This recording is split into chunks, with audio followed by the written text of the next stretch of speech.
Hi everyone, and welcome to the first episode of the YouTube channel Fiery Tale.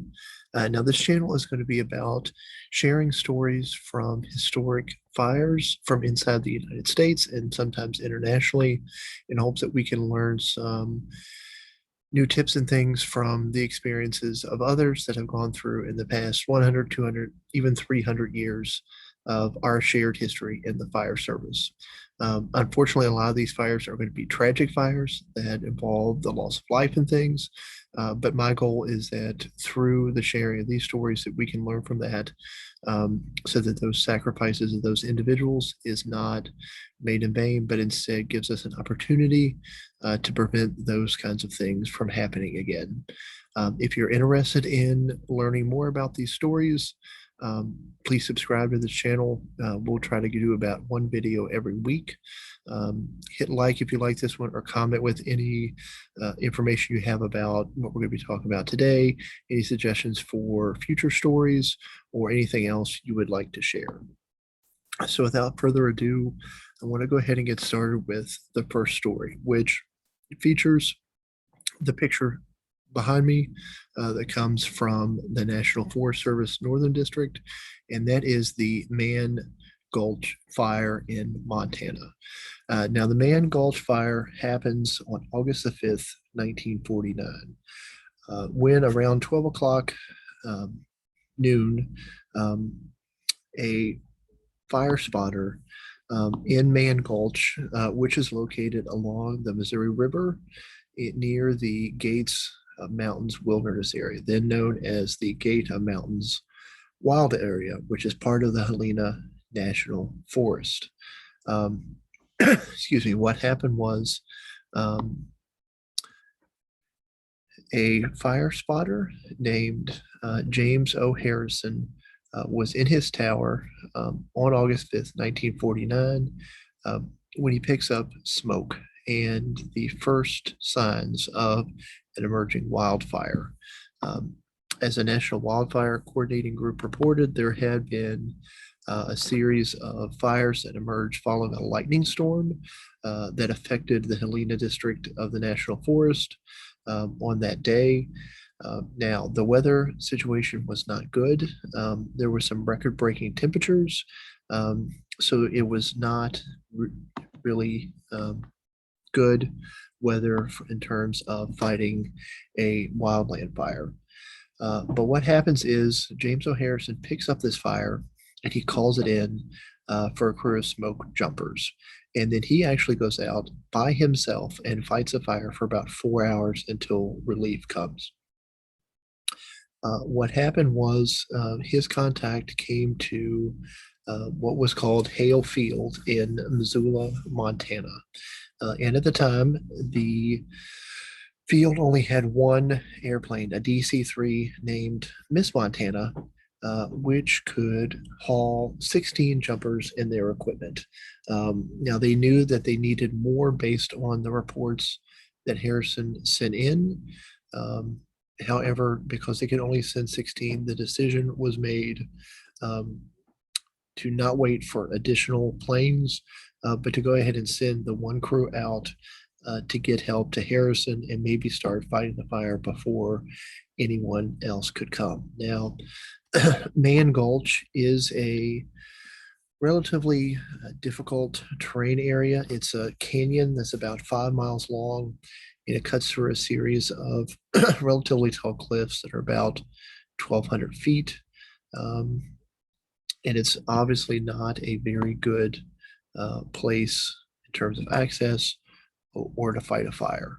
And as I said, the temperatures were really hot. It was about 97 degrees, and the fire danger was really high. Wind was very turbulent. They smoke jumpers on the way in the plane picked that up. And so the wind was so bad, in fact, that one smoke jumper got sick and couldn't jump. He had to go back.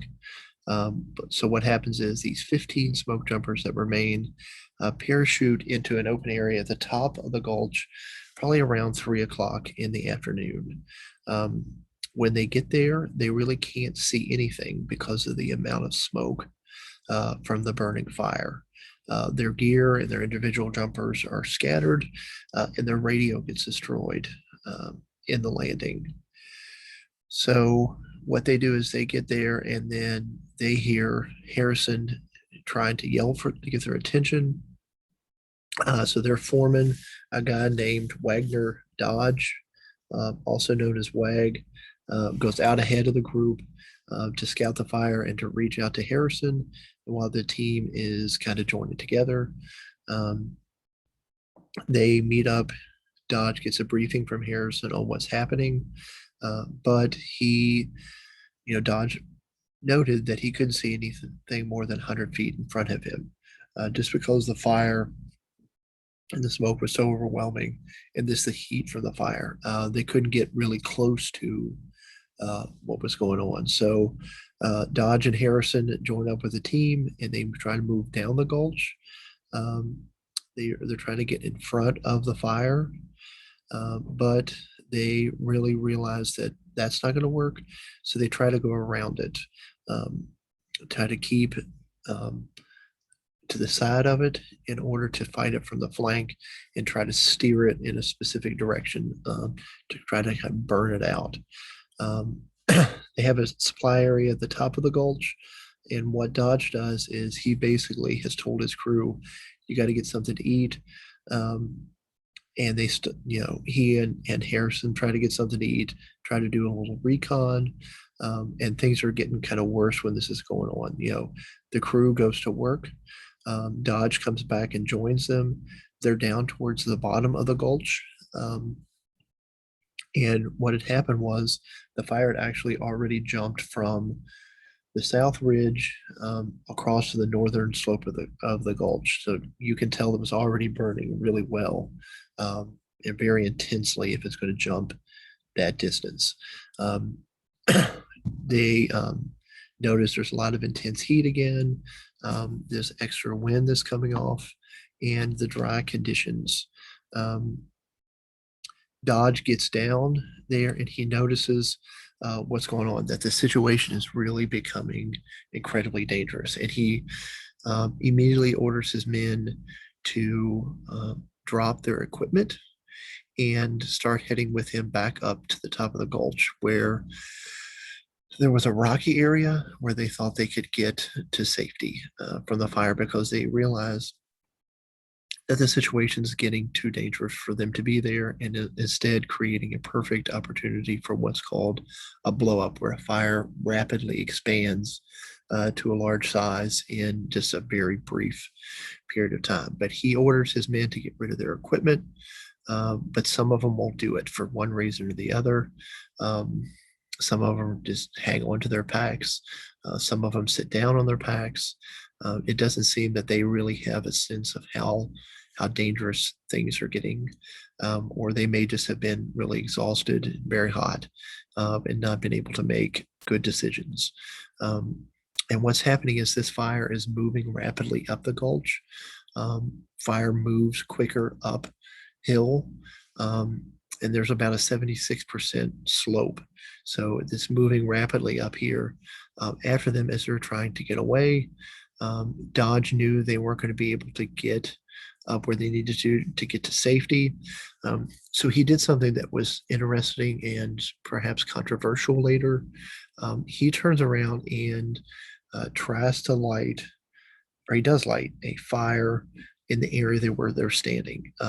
This is called an escape fire. And an escape fire is basically the idea that you can burn off a portion of the fuels and then get within that burned off area, and then the fire is able to burn around you. So he drops this match and lights us off, and he turns around and tries to get his men's attention and tells them to get up this way, as he later says, into that burned off area.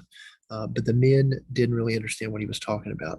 This escape fire thing wasn't something that had really been taught. It was something that, really no one, I'm not going to say knew about, but it was something that really didn't think about. It wasn't something that was part of the manuals or anything like that. So it was something that he just had heard about or really thought of on the fly. So no one was really able to to match up his directions with what they knew, with what he was trying to convey to them. So he runs into this burned off area while the rest of the men keep going to the top of the ridge in order to try to get away. But the men don't follow him into this burned off area. Now, what happens is this fire then just does blow up all over the gulch while the men are trying to get away. It's estimated that in a few minutes it blows up from a small fire to over 3,000 acres, about 10 minutes. Excuse me. And the men who have tried to run are almost completely wiped out. 4 of them do reach the top of the ridge crest where there was some supposed safety, but only 2 of them reach their escape. They are able to get into some crevices and reach kind of the other side. And basically the fire burns up the top of this gulch and kind of burns over them and just keeps on going around. The only 2 that escape again are Bob Salee, Salee, and Walter Rumsey.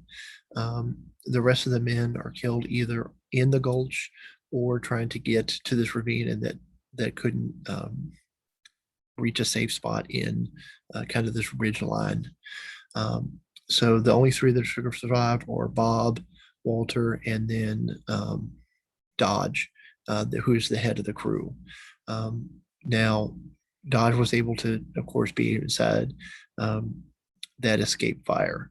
So what happens is basically the fire comes up and burns over top of them.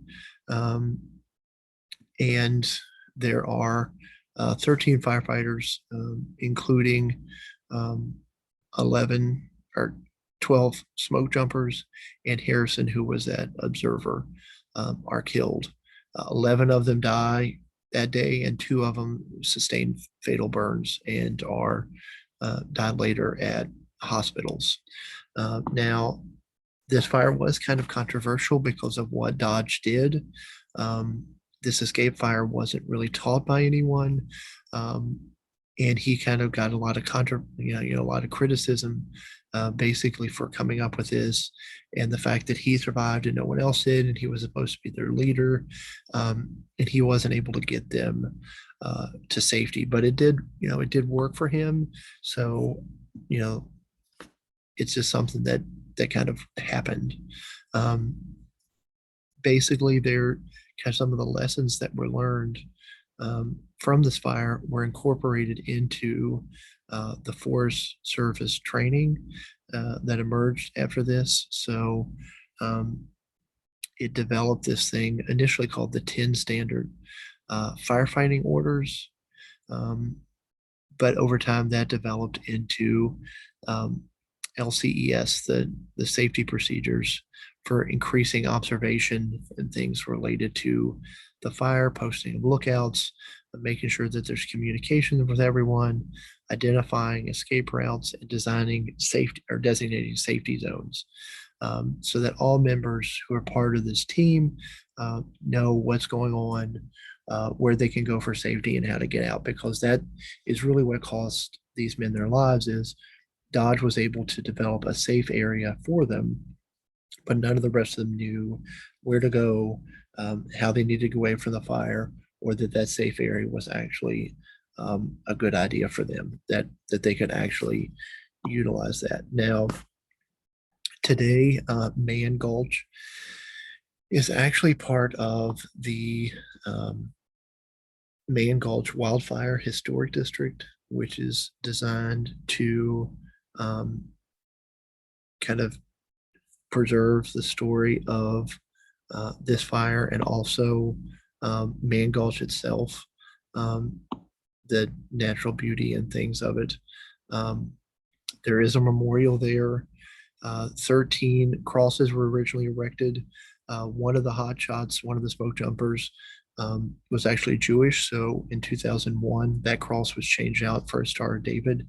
But there is a memorial with now 12 crosses and a Star of David recognizing them. And then the DC-3 that flew the men in Miss Montana is preserved at the Museum of Mountain Flying, which is located in Montana, and it has been brought in a couple times, most notably in 2019 on the 70th anniversary of the fire as a memorial to the lives that were lost. But a couple other, just important things to keep in mind that we're kind of used from this. This is a wrap that we'll learn from this. This kind of is a wrap up. There was a lot of studies and things that went into this fire that helped better understand extreme fire behavior and predicting these blow up situations. Again, these situations where fires can grow from a small area to a very large area in really no time at all. Like I said, 3,000 acres in 10 minutes. It did develop, was initially called the 10 Standard Firefighting Orders, and was later developed into the LCES, the 4-point safety procedure. And hopefully that type of training and that type of awareness has raised or has saved some lives in the future in terms of preparedness for people and for firefighters as they kind of deal with these type of fires. So again, if you have enjoyed this video, which I hope you have, hit like, leave a comment with any questions or any other information you'd like to share about the Mann Gulch Fire. Hit subscribe so you can stay tuned to the other historic fire information as it comes out. And we'll see you soon. Thanks for tuning in.